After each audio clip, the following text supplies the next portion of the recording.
20 दिवस झालेला आहे. आमचे जे संतोष अण्णा देशमुख यांचा निर्घुणाचा खून केलेला आहे. या खुनाचे मारेकरी आणखी सापडले जात नाहीत आणि त्यांना अटक होत नाही. त्यांना अटक करून त्यांना फाशी देईपर्यंत आम्ही हा लढा लढणार आहोत. पहिल्या क्षणापासून त्यांचं किडनॅपिंग केल्यापासून आज तागायत आम्ही सर्वजण एक मुखानं त्याच्याबरोबर झटत आहोत. त्याच्यामुळे मोठ्या संख्येने जे आहे ते मोर्चेकरी यामध्ये सहभागी झालेले आहेत.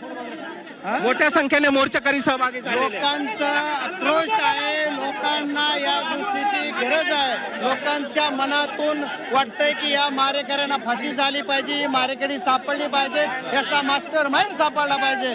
मास्टर माइंड जर सापडायचा असेल तर राजकारणी नेते बाहेर गेले पाहिजे, त्यावेळेसच ही सगळे न्याय मिळेल.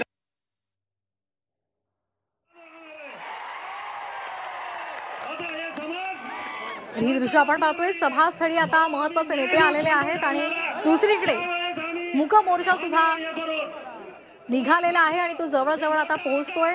हातामध्ये काळे झेंडे घेत काळ्या फिती बांधून या मोर्चेकरांनी आपला निषेध व्यक्त केलेला आहे. संतोष देशमुख यांचे मारेकरी तात्काळ पकडावेत, त्यांना फाशीची शिक्षा द्यावी ही मागणी केली जाते. तसंच वाल्मिक कराड याला अटक करावी अशी मागणी सुद्धा होते.